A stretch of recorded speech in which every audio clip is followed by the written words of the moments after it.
Hello everyone, my name is Rensang Liu from the Pennsylvania State University. Today I will be presenting Spatiotemporal Gaussian process for Layerwise monitoring of additive manufacturing.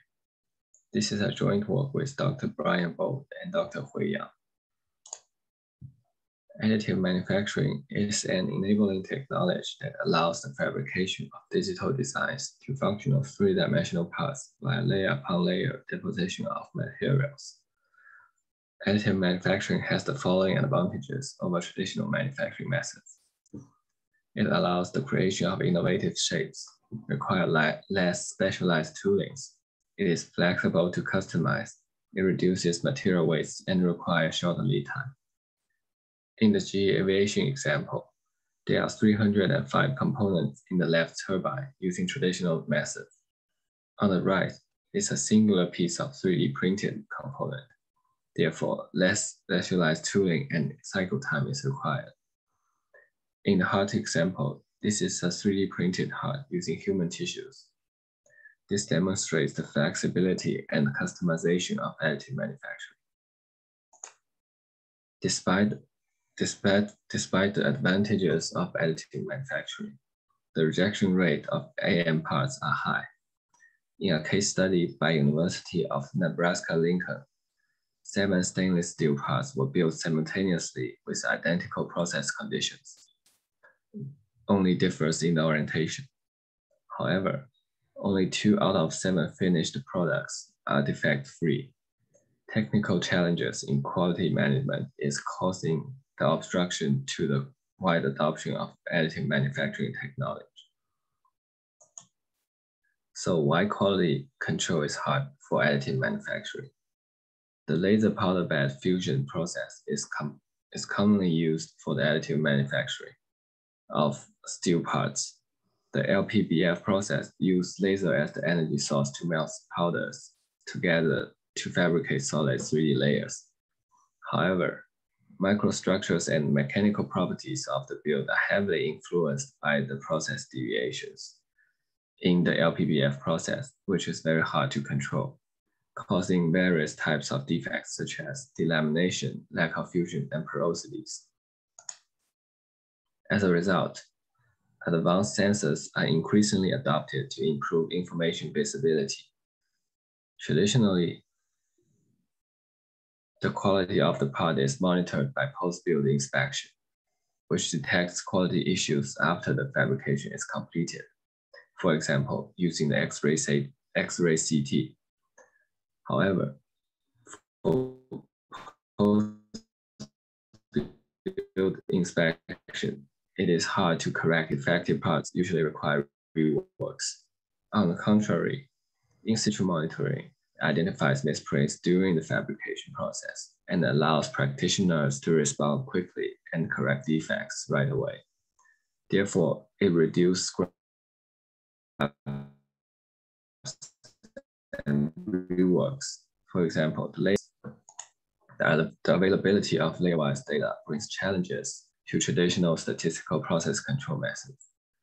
The HPC methods have achieved success in automotive industries, from monitoring single features, multiple quality measurements to functional profiles. It is now facing the challenge to monitor multiple dimension variations associated with the spatial imaging data. This mismatch between the dimensionality calls for the development of new quality control methods. There are 2 main challenges when monitoring Layerwise image profiles for additive manufacturing. First, Layerwise image profiles are not independent of each other. As shown in the figure provided, due to the layer upon layer fabrication process, Layerwise profiles not only have within layer correlations, but also across layer correlations. Second, real-world uncertainty in Layerwise finishes lead to stochastic variations in each image profile, which create difficulty to analyze the variations of the profiles. There are 2 main types of research for monitoring these profiles: the feature-based methods and model-based methods. Feature-based methods focus on monitoring feature descriptors extracted from Layerwise images. For example, multifractal spectrum, convolutional features, and active contours. However, feature-based methods are limited in ability to analyze different types of various components.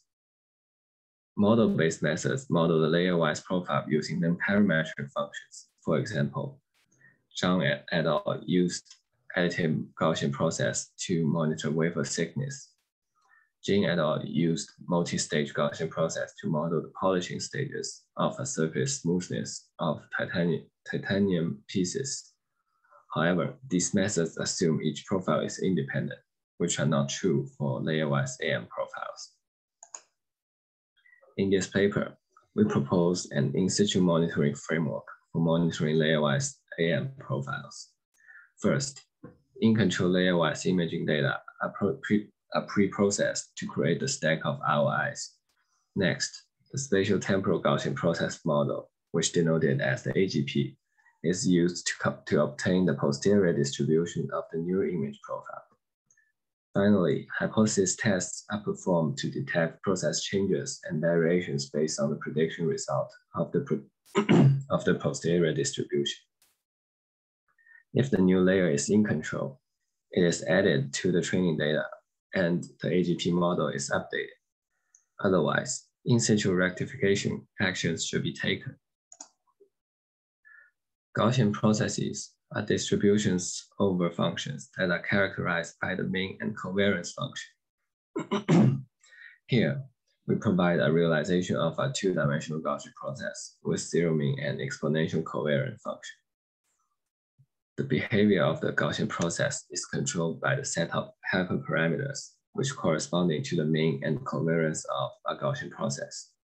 In this paper, we used the squared exponential covariance function, which has hyperparameters of the mean, mu, variance, sigma, and length scale A. The length scale controls the correlation neighborhood. The hyperparameters can be obtained by maximum likelihood estimation of the Gaussian likelihood function. The Gaussian process has the following advantages. First, it is flexible to incorporate correlation to the model.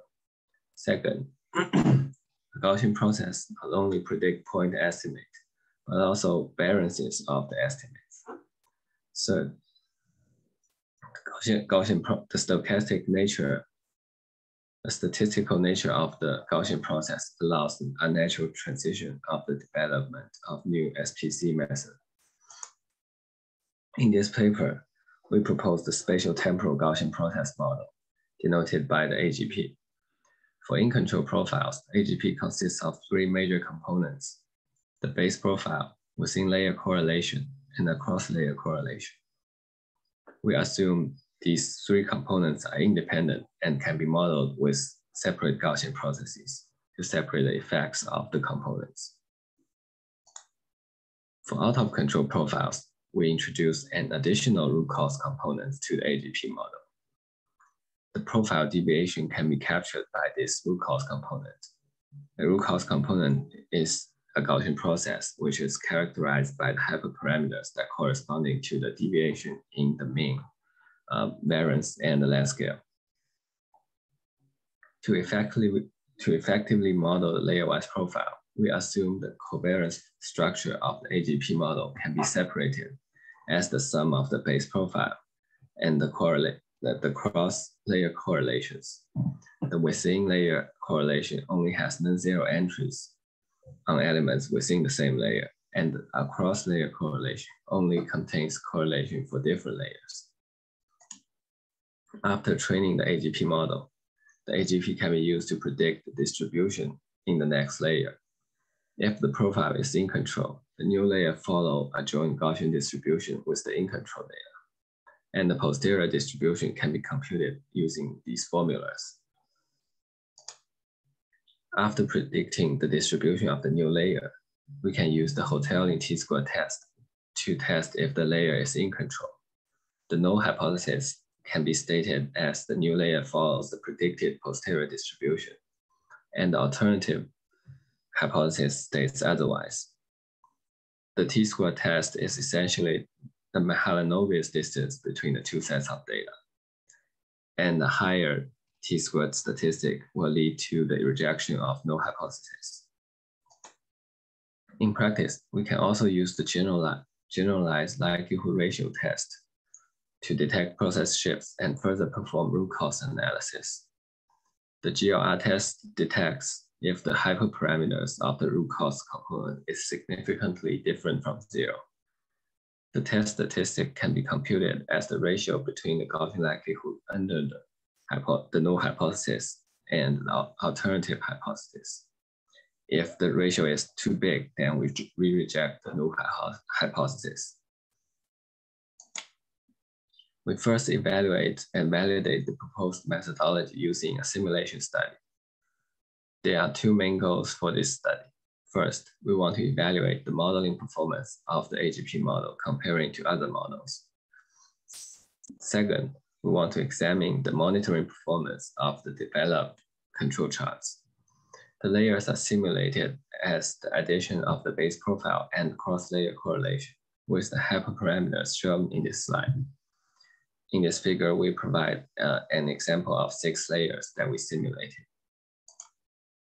To evaluate the modeling performance, we randomly sample 400 points from the simulated 6 layers and use the proposed AGP, the AGP model with independent assumptions and the original Gaussian process. To distinguish our method, we name our method AGP-D. Then we compare the negative log likelihood of the 3 methods. A model with a lower negative log likelihood indicates a superior modeling performance. Experimental results show the proposed AGP model has the lowest negative log likelihood. From the predicted mean and covariance structure, we can see the AGP model and AGP with independent assumption has similar prediction, but the original Gaussian process is lack in the ability to reconstruct the covariance structure. In the second experiment, we examine the performance of the proposed statistical monitoring scheme under different types of defects. By changing the hyperparameters of the root cause component, we simulated three types of process shifts: the shift in mean, shift in variance, and the shift in the roughness, which is corresponding to the length scale of the hyperparameter. The 3 Gaussian process-based methods are compared based on the type 2 error. From the GLR test and the t-square test, we can see the proposed methodology has a better sensitivity to process shifts and a lower type 2 error in both 3 types of shifts. We further conducted a real-world case study to evaluate and validate our method. The Layerwise image dataset is collected from the manufacturing process of a cylinder build. A total of 58 layer-wise profiles are selected in this study. We first manually inspect and pick 30 defect-free layers to be the training data. Then we use the trained AGP model to predict the distribution in the new layer.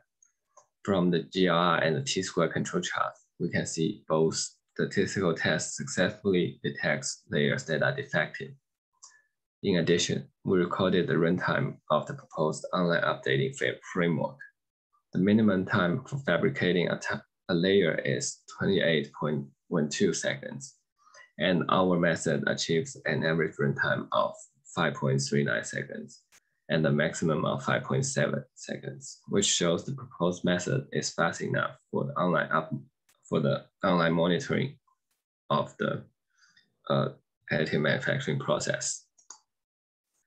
In conclusion, the layer-wise profiles from additive manufacturing processes can be modeled as 3 components, as the sum of 3 components: the base profile, within-layer correlation, and the cross-layer correlation. The proposed spatiotemporal Gaussian process has a superior ability to model and monitor layer-wise imaging data than traditional Gaussian process models. When the process is shifted, the variation can be captured by the root cause component, which can be further utilized to analyze out-of-control patterns by studying the hyperparameters of the root cause component. The spatiotemporal Gaussian process can also be integrated into an automatically updated framework for in-situ monitoring of additive manufacturing. Acknowledgements. We would like to thank the National Science Foundation for the financial support of this work. Here we list the contact information for the first author and the corresponding author. If you have any questions, you can feel free to contact us. Thank you.